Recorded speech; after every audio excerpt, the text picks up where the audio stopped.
So good to see everybody tonight. And there was a handout that was handed out. This is actually going to be just for homework afterwards to go and kind of think over some things and just kind of delve a little bit deeper into it. On the second one, the first sentence, it should not say depression is in. It's not in, it's not cool. It's supposed to say depression is sin, is what it says there. So that put an S in front of that there, so I apologize for that. But thank you for catching it. All right, so where we ended up last week, we started off with the Barney Rubble level of definition of sin, or excuse me, of depression, and then we started getting deeper and deeper and deeper into it, and then we got to the point where we started describing it at a more clinical level. And now we're getting to the point where we're actually going to get into the actual psychological depression, which is what we deal with on more of a regular basis, and we see current day. There's all different levels of it. It could be, as we see on the board here, normal depression, masked depression, neurotic depression, or psychotic depression. And we're going to jump into each one of these and just kind of give a definition behind it, so that way we can get a feeling for the different levels of depression that there are out there. And let's get with it. So the first one is normal depression. This is also known as situational or reactive depression, okay? With this, it's an involuntary reaction to a painful pressure. And I gotta find my hearts here, because I love my hearts.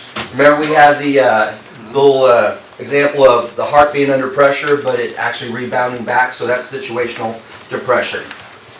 The normal response to life pressing down on the heart for a short period of time, so it's a quick negative thing that happens in your life. It's something that kind of catches you off guard maybe, but it's for a short period of time. You respond to it in an appropriate way, and you're able to move on with it. You kind of have a preset disposition on how you're going to deal with things in your life. Examples of this are rejection, failure, illness. Who's dealt with any of these things? Probably every hand's going to go up here, right? Either it's been a sickness that you've had, or it's been a sickness that maybe someone in your family's had. Failure, king of it here. Hit that one several times, fallen short on several things in my life. That's okay. Always trying to be better. Been rejected. Michelle finally said yes, so we're thankful for that. So we moved on with that one. Other normal depression is the transitional stages of life that often press the heart down. And these are adolescence, empty nest syndrome, grief over maybe losing a loved one, whether it's a parent, a sibling, a husband or wife, a child. It's a midlife crisis, major moves, menopause, retirement. I was going through and I have like 4 or 5 of these. So, there's not a person in here that hasn't experienced these. Adolescence, the first one, right? So these are all just normal pressures of life. Obviously, losing a loved one is traumatic. Going through a midlife crisis, it can be traumatic.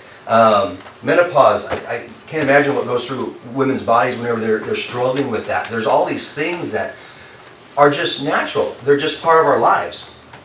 So let's see what some of the common signs of these are. Self-doubt, worry, fear, forgetfulness, anger, sadness, diminished joy, maybe some irritability. Hello, Jazzy.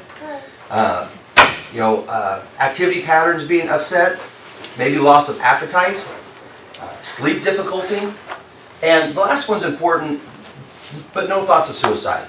And you're going to see with each one of these 4 as we go through, we're going to address a bullet point for suicide because it's something that we need to keep top of mind. But this list right here, who's ever had a bad day at work? Who's hit every one of those almost, right? It's one of those things that these are common things. Man, I've worried about things, I've had doubt, I've feared about things, but then I respond and I get on with it. It's a situation that arises, I react to it, and then I move on, right? It impacts everybody. There's no getting away from it. It's just, that's life, right? So let's jump into the next one. Masked depression. This is what we call hidden depression. Very common. It's a state of buried unresolved conflict. So what we're going to get into is the things that were in the situational depression, we didn't get over them. And now we're masking our feelings around it. True painful feelings are denied or covered up. We're trying to not let people see them. Suffered loss, work stress, relationship stress, family stress, failure, expectations on yourself, or expectations that you put on other people that they might not be hitting. And so with these things, these are things that they could go on for long periods of time, and you just are getting frustrated with them, and they're bugging you, and they're just eating at you, but you don't want anybody to see it, right? You're masking it. You got to put on this fake face so people think that everything's okay. Relief from pain and unconsciously focusing on self-effort or excessive activity. This is, who here's a workaholic? Now I'm not saying that that's a telltale sign that you just got depression. Some of us just love to work. But also, some of us might work a lot to stay away from other things. You know, maybe not face the true problem in our lives. So some people become workaholics. They keep putting on a facade and making it look like everything is A-okay. They stress eat, or they overinvest in things. And when I say overinvest, that might mean maybe they find a hobby and they just delve into it and they just block out the whole world, and that's all that they spend their time doing. They just cut off reality. It's their way of kind of masking it, making it look like everything is okay. Common signs of this are going to be self-inflation. So, hey, I got this covered. Appearance of invincibility. I'm fine. Don't worry about me. I'm good. Who's ever said that? Right? Got hands going up.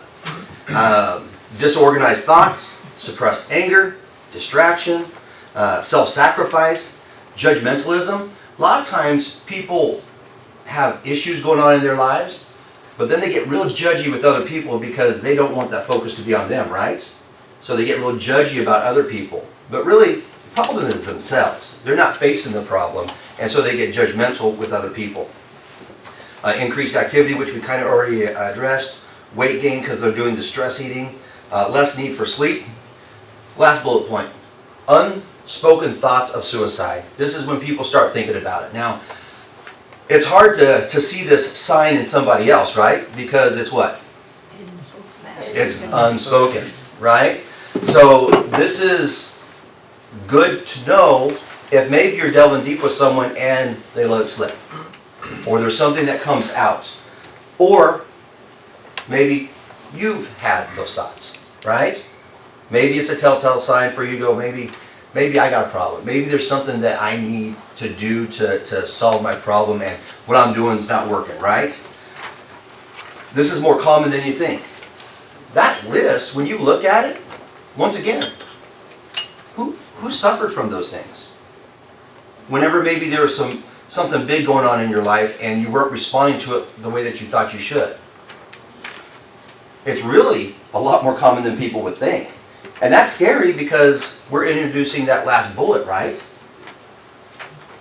And now we're starting to get really serious, right? So if in fact you think that you have a problem with that, it's okay to seek out help. You need to go talk to somebody. You need to find a band of Christians that you can just sit down and pour your heart out to, right? But it's also okay, and I want to make sure people know this, it's okay to go see someone who's a professional, right? We already discovered I'm not a doctor. Are you a doctor? I'm not a doctor. Okay. Elliot, are you a doctor? Not kind of thinking. Okay, well, hey, there you go. La-ti-da. So here's the deal. It's okay to go see a doctor. There's nothing wrong with that. There's biological things that we'll talk about a little bit later on that impact people that you might not have control over it, and you might be starting to go down a path to go beyond the mass depression to get into the actual clinical depression that we're going to be talking about soon. So pay attention to these signs. Let's start getting into the actual clinical. This is the neurotic depression, and they actually titled this as a minor depressive disorder. And with a minor depressive disorder, when it's called a disorder, that means that the person's normal functioning of life is starting to be impaired. A person with this disorder, they actually call them clinically depressed. So, clinical means you need what? Medical attention. Maybe some help, right? Okay. So let's define it. A prolonged state of depression longer than the normal amount of time frame needed for recovery. You know I'm going to do it. Right? The heart got mushed down with the heavy burdens of stress, and we haven't figured out how to get it off of our heart, right? What's the first thing that we need to do? Ask God. Turn it over to God. You could just talk out. It's okay. We need to turn it over to God, right? He is our hope. But if we're doing that and things aren't getting lightened off of our heart, should we talk to maybe a brother or sister in Christ? Maybe should we take a little further and maybe talk to someone who's a professional in that area? It's okay, right? But it's the burden on the heart is staying longer than it should. The symptoms interfere with normal biological and social activities. It might start affecting chemicals in your mind, in your brain. Do you have control over that? Can you just say, chemicals stop? No, you can't. It might start affecting your social activities. You might start becoming like an introvert or something and just pulling away from the people that are around you, the people that love you, the people that probably can help you the most, right? And also you start pulling away from your duties to serve the Lord. So it kind of creates this spiral down because you're pulling away from all the people that are there that love you and help you. And the cause can usually be traced to a precipitating event. With this one, you usually can go, it was a death of a loved one. It was a divorce. It was a traumatic, violent experience, maybe like someone who's in the military. It can be traced back, usually in these situations, to a specific thing that caused that spiral. All right, some common signs. Very self-critical. Who here has known people that just are always sick? They're just always sick. Now, there are some people out there that are truly sick, right? I'm not negating that at all. But there's some people out there, they have every sickness under the sun. What's this new coronavirus or whatever it is? There's going to be people thinking that they have that might have depression. And I'm not trying to make light of it, but when people have depression, it manifests itself in them always thinking maybe that they're sick, or they always have a headache that's worse than their headache really is. They always are sicker at their stomach than they really are. And what happens is, this is not always the case, but it's a telltale sign. And it's hard to talk to someone and you don't go up and tell them that, hey, you're not sick. Of course you don't do that, but you need to recognize that someone that is always professing to be sick or always have the latest sickness, there might be a deeper issue with them that needs to be worked out. Because they're getting caught up in this and they just can't find happiness and they're always feeling down. And they might truly feel sick to their stomach, but it's not because they're really sick, it's because of the depression just eating at them internally. Inability to make decisions, anger, hopelessness, no pleasure. When we in the last class asked what are some things that people have experienced with that, and just dark cloud, just not enjoying life, you know, that kind of that night filter that we talked about. You know, apathy, you just don't really care about anything. You diminished activity. What's interesting, you have diminished activity, but you're still losing weight. That's a pretty good telltale sign, because those two really don't go hand in hand. I know whenever I diminish my activity, I gain weight, right? They escape by sleeping, so they're sleeping all the time. They wake up late. They're always in their pajamas. This was interesting.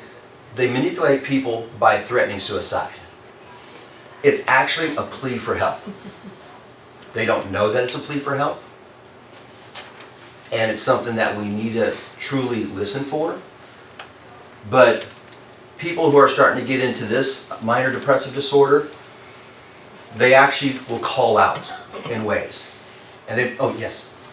The manipulation by threatening suicide, in that it kind of implies that it's an intentional manipulation. And that's not always the case. It's not. In fact, they may not realize they're trying to manipulate others or insinuate themselves into a situation by doing that. So, right. No, you're spot on. The manipulation isn't necessarily just to try to get sympathy or try to get their way. They're they're reaching out in a way to get you to react. They're manipulating your actions, is what that is intended to say. There might be some that do it for... But do they, my point is, are they intentionally, is it something they're conscious that they're doing it? My once experience again, has been that it's not, Sure. that they don't seem to realize they're doing it. But I can see how some would intentionally use it, but I don't think it's necessarily something they're aware of. my guess is there's a gradated scale and it's everywhere from one end to the other. Once again, when I started the class, I said there's some things I won't have the answer for. I don't know. But I'm sure that there probably are some that do it for true manipulation of a person to get what they want. And there's other people that do it not knowing that they're doing it, but it's manipulating the people around them to react to them. But good point. Suicide by cop. Yes. Could it be that, that whether it's intentional or unintentional, if they are rewarded by that means of threatening suicide, then that would, if they're rewarded positively by it, then you're going to get more of it. If that's not rewarded, then possibly that would diminish if it's just a threatening kind of a thing. So they may be doing the manipulation and either not knowing it or at least subconsciously doing more of it because people reward them for that activity. Yeah, makes sense. And I think this is where, as friends and brothers and sisters in Christ, if someone gets to this point where they're starting to do this, this is not where we just give them what they want, we just try to appease them. This is where we try to get them to do this. Because this is not pleasant for someone to go through, it's embarrassing, things like that. It's only embarrassing for them. We truly want them to get the help that they need. But this is where if we are a friend or a family member and we notice something, or we hear somebody that is saying things about suicide and stuff like that, we proactively try to get them to get professional help. Because we don't want to go to the next level where it's true thoughts of it. And just by giving in to people that are threatening it, Mitch, you're right on. I don't think, once again, I'm not a doctor, I don't think that's going to have any positive impact on them. If anything, it might create somewhat of a reoccurrence of it. And I think they're in that black place where they're not thinking clearly, they're not rationalizing, they're not really, I mean, the manipulation probably comes because they're in such a dark place and they're not necessarily thinking it all through. It's just, it's almost like an animal's way of doing it where you're just kind of stumbling through it. Well, and as we go through these different disorders, the very next disorder that we're going to talk about, it talks about people not being rational. They're not rational in their thought process. And so, if this is a scale that's progressing, as you get to this one, it's going to start taking over into that next one where people aren't thinking rational. And they're going to be saying things that they don't necessarily mean or whatever it might be. Anybody have anything else? So this, the point that you're at here is kind of like, would it be you saying, like, what is this all about? Like, if you see a person questioning, well, why am I even here? Or what am I doing here? Would that be considered this? Or is that the step before? You know, I would say if someone's just asking the question, you know, why am I here? I wouldn't look at that and go, ooh, that's suicidal thoughts. Yeah. I would look at that as they're really struggling with something, and let's sit down and talk and dig into the scriptures. Let's find out what's truly eating at them, because there's a core thing that's bugging them or causing them to have these feelings. So would I say those are thoughts of suicide or threatening suicide by manipulation? No, I wouldn't say that, because, you know, man, things happen, like, why does that happen? Why am I even here? That's not suicidal, that's just, I'm struggling with the situation. But that's a call out for help, right? I would say. Mm-hmm. Emma? No? Okay. Anybody else? Yes. Jason, I have a question about, because we've talked a little bit about, you know, not wanting to positively, well, necessarily encourage this kind of behavior. I wonder how you're supposed to, make sure that person's safe. Without positively reinforcing it. Because I know in my family, I've had situations where people actually committed suicide. Right. And there wasn't maybe steps taken when they were threatening Sure. to do it. And then it actually happened. So, you know, where do you consider drawing the line there? Well, and there's probably people in here that could speak to this better than I could, because there's people that have dealt with this more on a personal nature. In law enforcement, we dealt with it a lot, because there is a lot of suicide in law enforcement. And so when people were struggling with thoughts of suicide and or struggling with maybe they were involved in a shooting or they saw some type of death that was traumatic for them to see, we would just deep dive with them and just sit down and start talking and having conversations and truly just try to get a feel for where they were at. We call it a critical incident stress management team, and I was on that. And it's one of those things that it's just deep diving in dialogue with them to try to just get a feel for what's really the core of it. And then if in fact you truly feel like there are things that, thoughts that might come to fruition, like suicide, there's hotlines out there. There's people that you can call. There's professional groups out there that you can try to get people committed. There's all these different things, and you know, it's one of those things. If someone just says, "Man, I don't know why I'm living," you don't automatically call up and say, "Hey, I need to get this." Yeah, I'm not saying that, but you have this wide variety of things that are available to you beyond just conversation and studying the Bible and just trying to deep dive with them. But also, make sure they're not alone. Loneliness is one of the worst things for depression, because the mind just starts spiraling down, and these things that they might have signs of seem to get amplified. And so by making sure they're not alone, they always have someone there to talk to and things like that, that can help minimize it, and also you can help work them through. Maybe they come up with a negative thought, you show them the sunshine side of it and things like that. And I think you're saying, I mean, in a way, you're not being dismissive by saying, well, I'm not giving in to your manipulation. You're actually reading it as a cry for help, Right. and actually taking that step instead of whatever they might be trying to get you to do instead.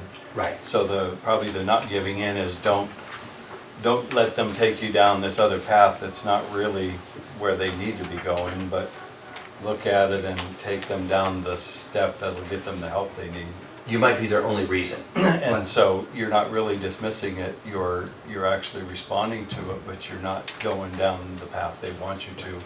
You're going down a more positive path that'll do something for them instead.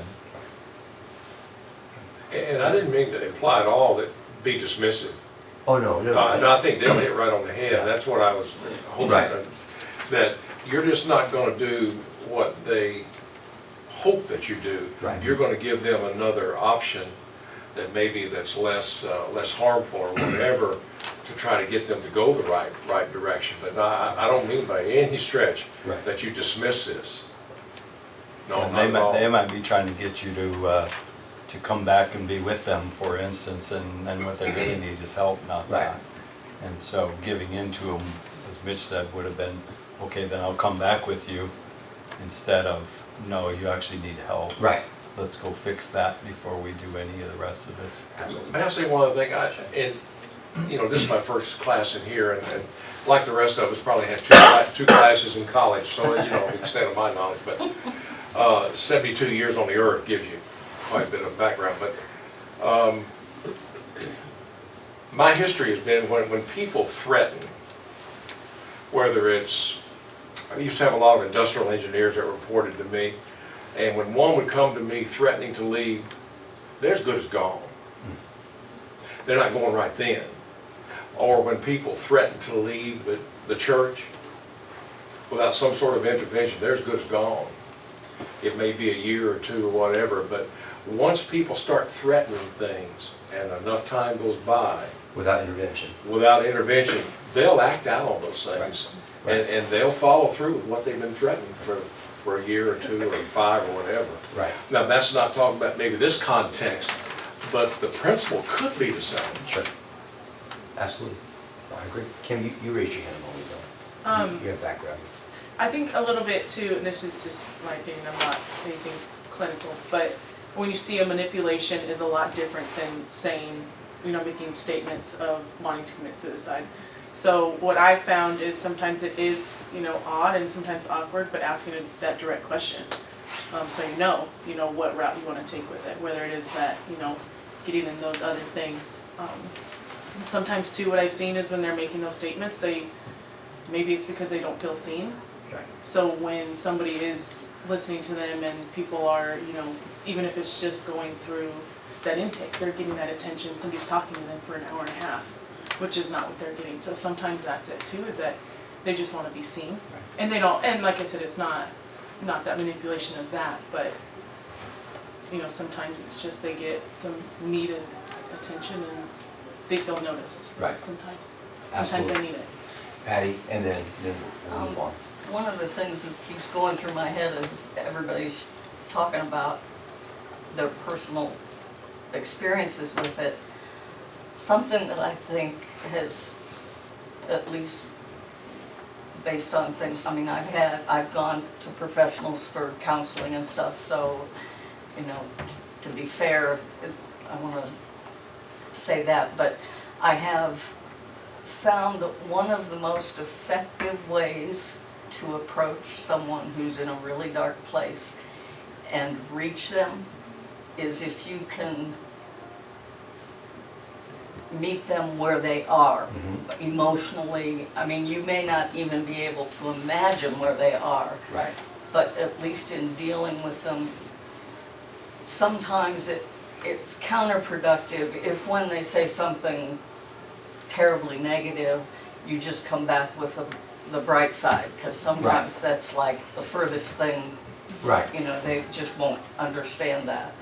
So it's really important, I think, especially when it's somebody and you get what they've been through and stuff, then if you can meet them and talk to them at their level, where they are, and approach it from that standpoint. And it gets tricky, but that has always seemed to be more effective, I think. Is there a tip or a way to do that, Patty? How do you get to that level? I'm just curious, because I'd love to know that. Yeah, it is. It's hard because it's the things, thankfully, the things that some of them may be experiencing you have never even imagined. So it is hard to do that, but studying, reading a lot. Of course, the Bible can always guide you, but it's very hard to get to understand where they are if it gets to the suicide point. And one of the things about suicide, and this is just from kind of some training that I've had, if someone has a plan of a method or something like that, that's when you need to really be in tune with them. Because if they have a plan or some type of method and they've thought it that far, then they're at true risk. Because that means they've thought to that point. It's not just, hey, I'm thinking about killing myself. It's, I'm going to do X, Y, or Z. And if they got to the point where they're starting to write things down, that's also a true sign that you need to be very in tune with what's going on. But thank you, that's very good insight from everybody. Sam, you had one thing and then we're going to move on. I was just going to say a tip, because I went to go see a psychiatrist for my depression, and a tip that I ended up picking up on for my other friends who suffer from it is we all go through different things and experience them at different levels. But if you can figure out like their core point, like one of my core points was some stuff that happened when I was 2 and younger. So I talked to others that went through the same type of thing, and we ended up talking about it and hit our own core points within the discussion, and it made it feel a little bit better, and it got me out of that dark place. So if you can pinpoint where it's coming from, even if they just mention it by a flash, if you can relate to that at all, it would definitely be beneficial for them. It'll cause them to think that someone else understands how they're feeling, so they won't feel as alone and as desperate to end their lives. And pull them into the verse of the Bible, because that was also very helpful when it came to that point once my mind was settled. That's awesome. Thank you for sharing. May I say that? That was such a powerful statement right there, and what Patty's saying too. So it sounds to me like on my Forrest Gump level that we have to unmask some way all of this complex stuff that people with PhDs would have trouble with, certainly people like us. But are there ways, and I'm not trying to put you on the spot, but how do we get to the level that she mentioned where it goes back? How do we unmask all of that, or can we, to get to the root cause of why these things are going on? I don't know the answer. I think the key is 90% listening, Okay. at least. I would say, I don't have an answer for that, but I would say at the beginning, or at the most part, you gotta listen more than you talk. And then also, I think also with that empathy, and don't try to say, I understand, because you don't understand probably. Be empathetic. That's frustrating. That must make you feel, it's all about them at that moment. I'm not saying give in to any type of manipulation, but it's all about them. It's not I. Listen, and it's about them. Yes. I was just going, Oh, as sorry, part yes. of all of that, I think, to say to them, I really want to understand where you're at. Right. And that's an inroad to some of these, if you start listening and let them know that you really do want to help them and to understand where they're coming from. And if you can't, and you know someone that does, had a similar situation, put them together. Sure. No, Then absolutely. they will understand each other. Most definitely. All right. So psychotic depression. This is a major depressive disorder. This is at the highest level. Once again, it impacts their lives to the point where they can't function normally. But this one is to the point where it's a severe state of depression, which it's a psychosis that involves disassociation and loss of contact with reality. And we were talking about earlier, but they don't have a reality anymore. And so they might be saying or doing things that are just totally out there. And with this, it's hard to have a conversation and deep dive with someone that has a total loss of reality, correct? The person can experience hallucinations, delusions, and or even get into the point where they have schizophrenia. So last time I checked, I'm not qualified to deal with any of those, right? I don't know about any of you. I could be there to support them, show them love. However, once we start getting to these signs, it's truly they need professional help. Self-rejection, hallucinations, lack of judgment or reasoning, acute anger, schizophrenia. These people that have this level of depression can be dangerous to you and themselves. And we need to show them love. We need to make sure that we give them the help that they need, but we also need to protect ourselves to a certain extent. They can be, they have no pleasure, they could be unresponsive, they can have catatonia where, have you ever seen someone that just kind of stares off into, they're not there mentally. Weight loss, severe insomnia, and they have the actual threats of suicide. It's not just a kind of manipulation thing, meaning trying to get you to respond to them. They're truly thinking about it, they're planning out a way, and they need help. This is something that is truly a clinical or professional type scenario that they need help. All right, anything about that before we move on? That one, there's not much we can do for those people other than show them love and try to get them the help that they need, okay? All right, so now, how are depression and sin related? Is depression sin? Go. What? It's not? All right, right. It's not sin. Depression is not always directly tied to sin. Sin can cause depression, and depression can turn into sin, right? But they don't always go hand in hand. They're not always tied together. It has everything to do with how we respond to and or handle our depression. Depression becomes sin when we are depressed over the consequences of our sin and make no attempts to change.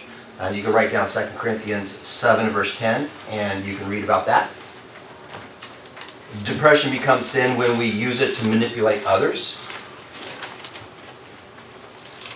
Depression becomes sin when we have self-pity and we're angry with people. Depression becomes sin when we continually blame God and or others for our unhappiness. Depression becomes sin when we dwell on unhappiness and are negative to other people. Depression becomes sin when we forego our duties as a servant to God and or those who are around us. And depression becomes a sin when it rules us and our actions. Now, caveat. If someone has a true chemical balance. What's that? Imbalance. Thank you. She always corrects me. I love it. Sorry. No, it's good. I want to be right. If someone has a chemical imbalance, is it sin for them to maybe have some of these things? No. That's God's end of the stick. We're not going to get into that. But if someone is letting sin take over their lives and depression take over their lives, and it manifests it in ways in which they become sinful, that's where we're talking about here. But depression is not sin. Not at all. Yes, ma'am. I was gonna say, I know for me and my mother, we suffer from a chemical imbalance. Mine comes from a massive lack of vitamin D. So my depression comes from that state of mind, due to the lack of imbalance. And I guess it's nice to be conscious of that sometimes. That way it can help me avoid doing these things, because I noticed when I first started off in like 11th grade, I was starting to have a lot of resented anger against my family, and I had a lot of self-pity, and I started blaming other people for my own issues. And then my parents figured out that maybe there was something wrong, got my blood drawn, and found out that I just had the chemical imbalance. So now I have to control as much as I can. If you know that it causes you to do all those things that aren't considered to be godly things, and you chose not to take your medicine, do you think that would be wrong? Yeah. Right. That's the point. Absolutely. Absolutely. If we don't know the source of the problem, though, we can't fix it. Right. If we're trying to fix something that's a chemical problem, we're probably not going to get on top of it. Right. And that's why it's okay to go to a doctor. It's okay to get medicine. It's okay to have someone sit down and just talk with you that's a professional. We need to make sure that we realize it's okay. There's no shame in it. Everybody needs help from time to time. All right, so how you respond to your hurt, how you respond to your losses in your life is important, right? Because Jesus, He cares about our hearts. He knows that when we are vulnerable to depression, that's when our heart is its heaviest, right? So the Lord encourages us to what? Cast our cares upon Him. So can I get someone to read 1 Peter 5, verse 7? We always bring it back to this in the end when we have a discussion, right? Can I get someone to read that for me?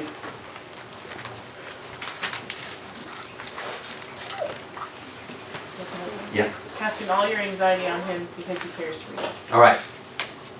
What does He say to do with our anxieties? What's that mean?